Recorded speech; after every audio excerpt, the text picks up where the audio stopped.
Welcome to This Week in Colerain Cardinals Athletics here on wearecolerain.com. My name is Jason Griefer. We are joined today by Colerain Athletic Director Craig Uihlein and also a very special guest in tennis coach Whitney Lonneman. We're going to be breaking down all things tennis with Coach Lonneman as the show goes on here today, kind of a deep dive into her program. Obviously, a big important time coming up with sectionals just around the corner, and we'll get Coach Lonneman's thoughts on that here in just a moment. But we do have some other news and notes around Colerain Athletics. We do want to discuss first with Craig. And Craig, just before we started recording, I got to pick your brain to see if there's anything new and exciting going on. Obviously, spring sports are heading towards the postseason here, but some news outside of the spring sports season, and that is you have a new girls volleyball coach.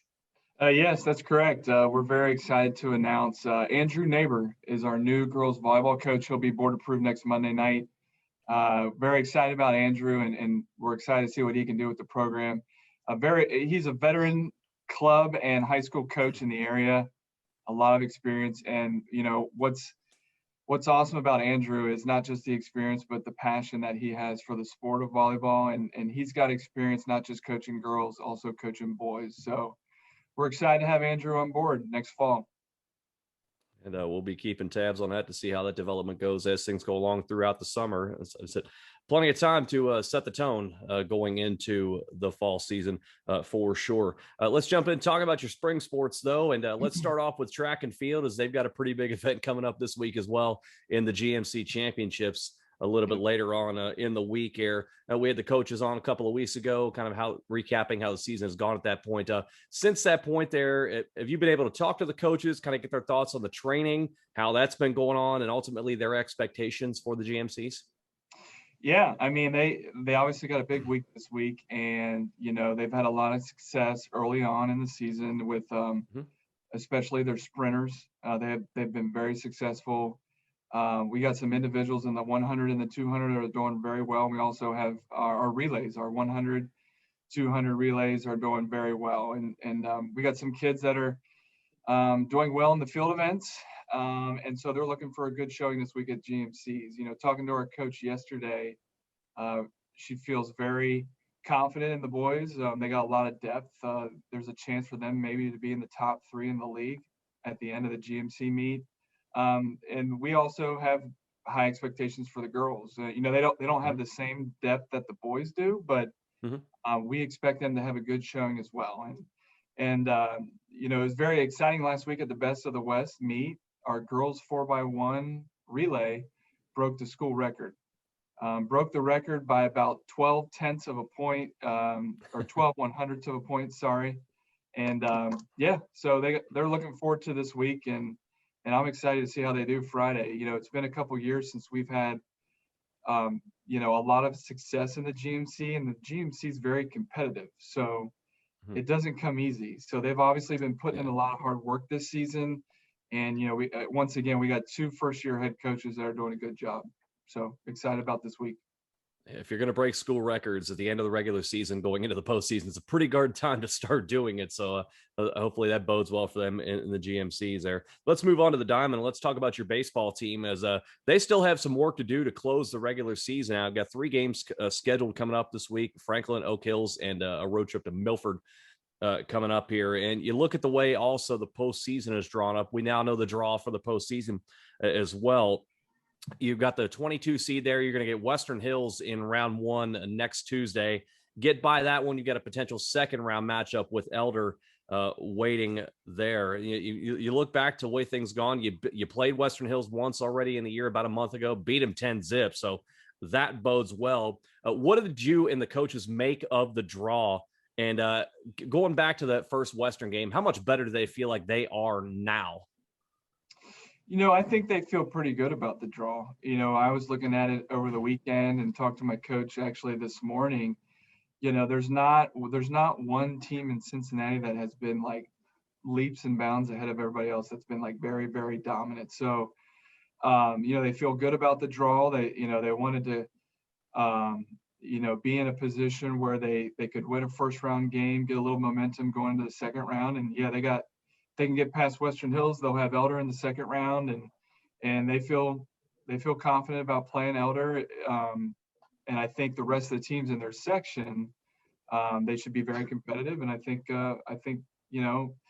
the other thing about baseball is if you got two solid arms in your rotation, and I believe that we definitely do, you can make a run in the postseason. So I think they feel good about it.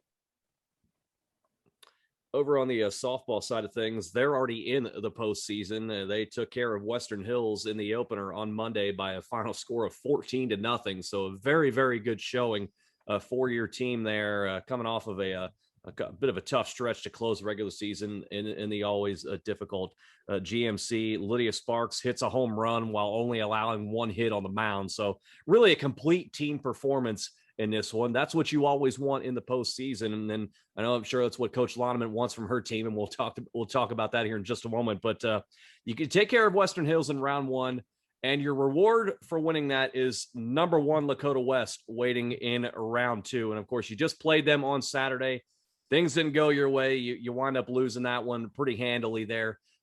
How much was there to be learned from a game like that to take it in now into the postseason, where you only need to be better than Lakota West one time and you could pull off a huge upset and send maybe the state favorite out? Yeah, I mean, that's the thing, is you still got to show up and play. And, baseball, softball, it's kind of a unique sport where if you got somebody who's doing really well that day, especially somebody on the mound, they can make a big difference in the game. Yesterday, first round win against Western Hills, and, it was fun to watch. I happened to be there for the whole game, and, total team effort, a lot of runs scored. Obviously, Lydia did really well on the mound, and yeah, she had a home run, and it was actually pretty exciting to see back-to-back home runs yesterday by Lydia and Ashley Childress. So it was exciting. It was a good game, and the last potentially the last home game of the season. Just a good way to start the tournament. And Lakota West, yes, they're heavily favored in the state, and that just goes to show you once again how competitive the GMC is. And this is a conversation that we have over and over with our coaches and with our kids, that we have the opportunity to compete in one of the most competitive conferences in the state of Ohio, and that is 100% true.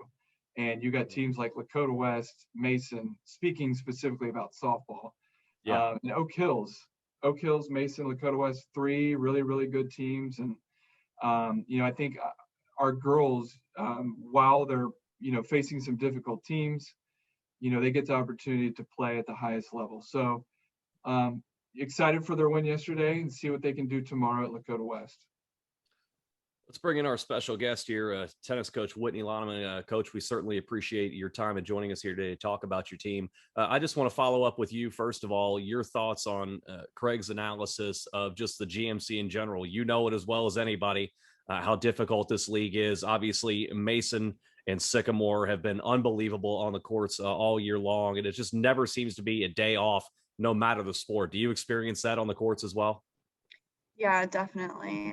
Mason and Sycamore are like 2 of the top teams in the state. So having them in our conference is always a challenge year after year, but the boys get to see some really good tennis and play against some really good players, which is cool.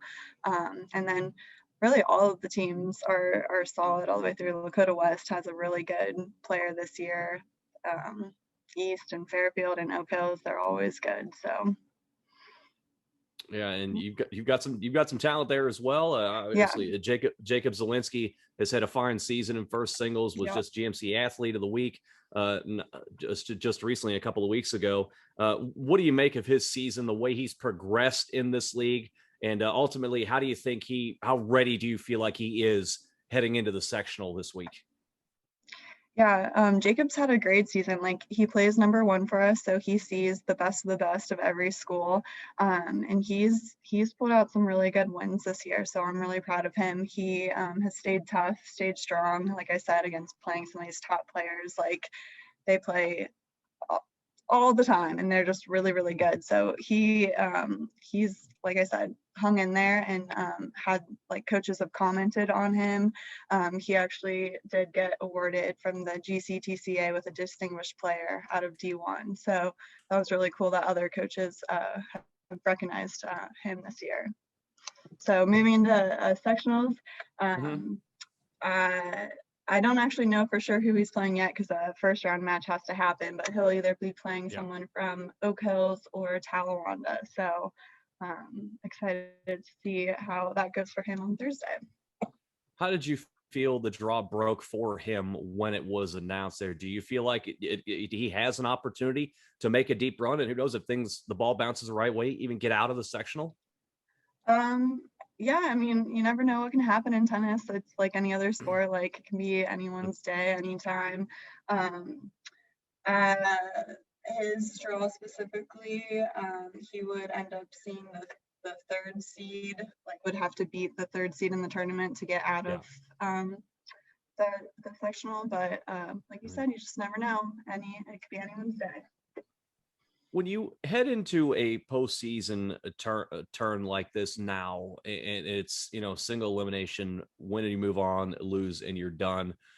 Are you able to do any kind of advanced scouting on the opponent in front of you or any potential opponents? Are you able to talk to some people? Is that even, how doable is that at your level, or is it just more just focusing on Jacob, for example, just trying to get him as in his top form as possible? I would say focusing more on like our players themselves. Like with tennis, like a huge part is the mental game. So being able to stay mentally tough and just focusing on their game and what they do well, and just learning. I mean, all season long, you're playing all different types of players. So just being able to adjust to the style of play and being able to set up a point so that I always try and tell them it's not about like hitting the hard ball on any shot. It's like you have to create the point so that you can finish it. So working on patience and creating the point so that it goes the way that you want it to. Looking at the way the schedule has gone, in particular, late March into the first couple of weeks of April, it was a tough go, and we talked about that. And the league is a big part of that, how tough it is. But the end of April and the first week of May are starting to turn around a little bit. You get the 4-1 win over Hamilton. You get the 4-1 win over Princeton there. You also going back, you had the 4-1 win over Ross there. So starting to play better within the last couple of weeks. What has been the biggest turn for your boys, not only singles, but also doubles as well, the last couple of weeks, that's made them start to improve their play and start to check off more wins? Yeah, so I think it's just getting like back into the swing of things and getting comfortable, and especially for our doubles, with doubles, a huge part of it is having that relationship with your partner and finding you want to feed off of each other, and that doesn't always come easy. It's sort of like you build on it, you're building the relationship. So I think that sort of helped us going through the season. Like my first doubles and second doubles have been pretty set for the last month of which two are playing together, where in the beginning I switched it up a lot trying to find those pairs. So I think that's helped a lot with our doubles. And then again, just finding the confidence out on the court. Like our guys are good, like they're good tennis players, and it's just like finding the confidence, like they belong with all these other top tennis players. Craig, let me bring you back in from that perspective. That's a really great point the coach brings up there, is the fact that you do have a talented team. Outsiders may look at the overall standings and question that to a certain degree. Are you seeing that as well, that you have a team that is better than its record has shown? It just happens to be in probably the toughest conference in the state of Ohio? Yeah, most definitely. We touched based on it earlier. There's a couple things. Obviously, you still have to show up and play, but you get the opportunity to compete at the highest level against some of the best kids in possibly the state of Ohio. And to have that opportunity, there's probably a lot of other kids, that would love that opportunity. But, I think our team has done fairly well. And I think, given the situation of, competing in one of the toughest conferences, like you said, the record doesn't necessarily speak about how our team is or how well we can do or how well we think we can do. So, it's just, again, it's a great opportunity for our kids, and looking forward to see how they do in the tournament. Coach, let me go back to you and something you touched on just a moment ago. Earlier in the season, you were tinkering with your doubles a lot, trying to find the right combinations. What exactly were you looking for in that situation when you're switching guys in and out, trying to find the right combination, and ultimately deciding on the two that you're going to go with as a doubles pair going forward? What specific things technically are you looking for to try and make sure you have the two best players together on one team? Yeah, so doubles is a lot about like strategy, more so, and like I was looking for players that were taking what I was saying and trying to apply it, because ultimately, like that's what I want to see as a coach is taking what I'm saying and actually putting it out there on the court. So, and then you're looking for players that are compatible. So, like for example, first doubles, Corbin Zint, he's perfected and got really good at a deep cross court shot when he's back Hmm. at the baseline, and then his partner Jackson Burke is at the net, and so they have created this like really cool partnership where Corbin is good at the deep ball, and then a lob usually comes back out of that. Again, it's from setting up the point, and then Jackson is now able to put that lob away and just finish the point. So it's like creating that so they can see how they can work together is ultimately like what I want to see from a doubles team. How important is their personal chemistry off the court? How they work together in practice, how they interact between things. Does that play a factor when you're trying to put a team together that you want two kids together that just so happen to like each other in the process? I think that can definitely help if they do have that chemistry off the court. But I think like you can see plenty of times like athletes in doubles, like they might not be the best of friends offside, like out of the court, but they know that when Sure. they're on the court, if they have each other's back, they're working together. Um, they're supporting each other. That's like, and that's something with like new tennis players, you kind of have to teach it. It's like, okay, your partner might be a little bit down right now, it's your responsibility to like build them back up and be like, you got this, come on, we got this, let's do it. Craig, how what has it been like for you to see and your thoughts on the dynamics between the players on the court? Do you get the sense that they have a good chemistry together? They enjoy playing together, whether it's in singles or in doubles?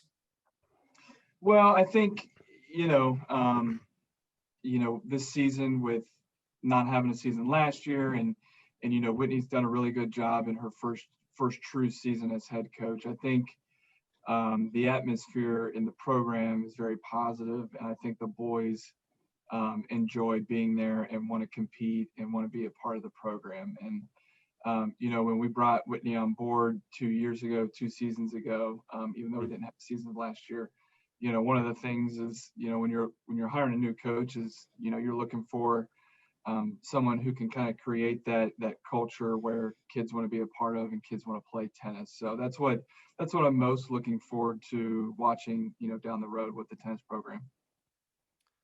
Coach, let me talk to you about that and putting a season together this year. As you said, it was last year was intended to be year number one. Obviously, that got wiped out.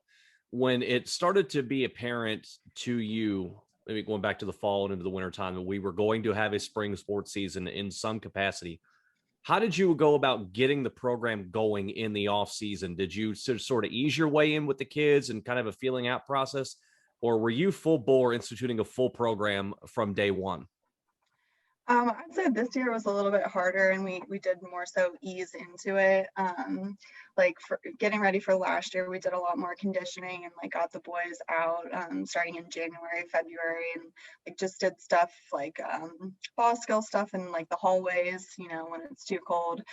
So this year we weren't able to do as much of that, just trying to be cautious Mhm. with COVID still around. But yeah, definitely we're already talking about getting some stuff together this summer so that the boys can keep hitting throughout the summer up here at the courts, and yeah, the boys love playing, so I want to get out there as much as we can, and next year we'll definitely have to do some more recruiting. We're losing 5 seniors, so Mhm. just getting the word out there and finding guys that are committed and interested. And a lot of times they've never picked up a racket before, so that off season time is super important for us. Just figuring out basic stroke skills. Sure, absolutely. When you approach next season with the returners that you will have on the roster, the ones that you know that are coming back, how important will that summer off-season program be, maybe into the fall? And how much better do you think that can make your team, especially early on in next season, now that they've had that full off-season of work, which they didn't have coming into this year? Yeah, I think it's going to be so important because the three like remaining varsity players that are underclassmen, they're Mhm. actually all new to the sport. So this year was their first year playing. So I think having a full year under their belt going into next season is going to be really critical. And I think if they are committed and come to like summer conditionings and workouts and things like that, I think it's going to help them a lot, and they'll see like a vast improvement from where like they've already seen a vast improvement from where they started 2.5 months ago to where they are now. But it just Mhm. takes time, and yeah, I think off season is really going to be important. What's it been like for you transitioning from player to coach and seeing that instance where, for lack of a better phrase, the light bulb goes on and it clicks like, aha, this is what I have to do.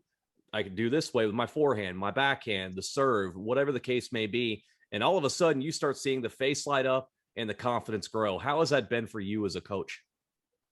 Yeah, I mean, that's one of the best parts of being a coach, is just when they finally start to get it, where it's like I've been saying something to them and they're hesitant to try it because they're like, why? What I'm doing is working for me. And I'm like, yeah, but if you want to get to that next level, like I've always had coaches tell me there's that period of like when you start trying something new, you're going to get worse before you get better. Mhm. So I think the off season is going to be a great time for that, where it's like it's okay if you are not getting it quite yet, but like if we continue working on it, you're going to see a vast improvement for next year. And we've already seen this with like kids serving. It's just like making tiny tweaks, and then it's like, oh wow, I didn't know I could do that. Like I think the serve is a big thing. Yeah. And then, yeah, just like there's so many different grips in tennis. So it's just like learning, and like footwork is huge. And like I said, with doubles, just as soon as they get that like aha moment of like, oh, if my partner hits it deep and then I get it and I can crush it, like it's like, that's pretty cool. It's fun to watch. Before we get to the off season, though, we still have a season to finish right now, and that's the sectionals coming up here. We touched on it a little bit a moment ago.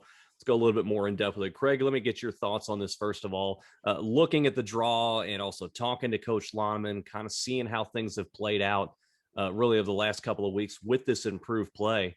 How do you feel like the draw sets up for a possibility of either a single or a double or maybe both to make a nice run in the sectional and who knows, get out of it even?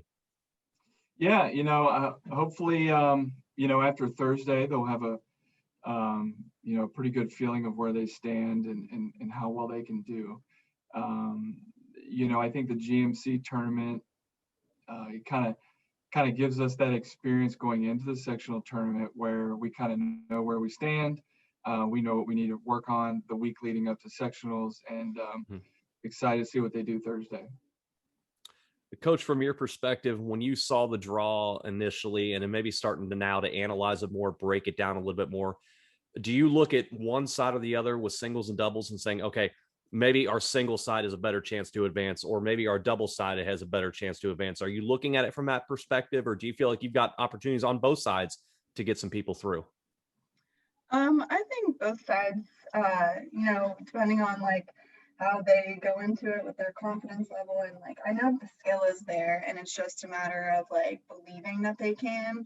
Mhm. I think it's definitely possible on both sides. I mean, we're in a tough sectional. We got a really a strong sectional. We got St. X, West, East, a couple schools we don't play like Anderson, Moeller, Walnut Hills. So there's definitely a lot of really strong players that we don't know a whole lot about. So it'll Mhm. be fun. At the very least, we're going to the Lindner Tennis Center on Thursday, which Yeah. is like an amazing experience for a high school tennis player. I mean, the Mhm. top pros in the world play there. So I always think that's fun. What is that day going to be like for you as a coach with so much action going on all around you? Are you bouncing from one court to another?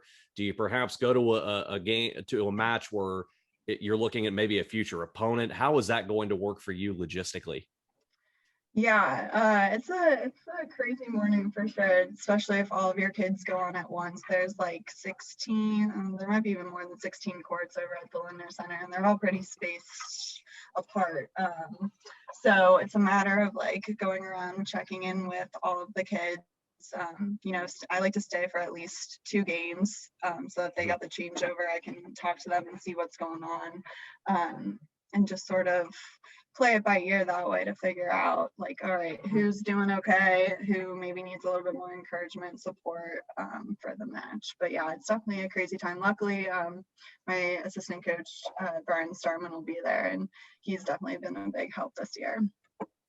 Well, we are certainly looking forward to seeing how the Cardinals do, adding, as you said, a very, very tough sectional, but as you said, also a cool experience for them to go up to the Linder Tennis Center. Coach Whitney Loneman, we certainly appreciate your time joining us here on the podcast today. Best of luck to you and your team in the sectional. Thank you. Craig, always enjoy our conversations here. We'll look forward to doing it one more time next week. Yep. That is Colerain Athletic. Yep, absolutely. We will be right here back one more time next week. Our thanks once again to tennis coach Whitney Loneman and Colerain Athletic Director Craig Ulen for joining us for this week in Colerain Cardinals Athletics on wearecolerain.com and ESP Media powered by Sidearm Sports.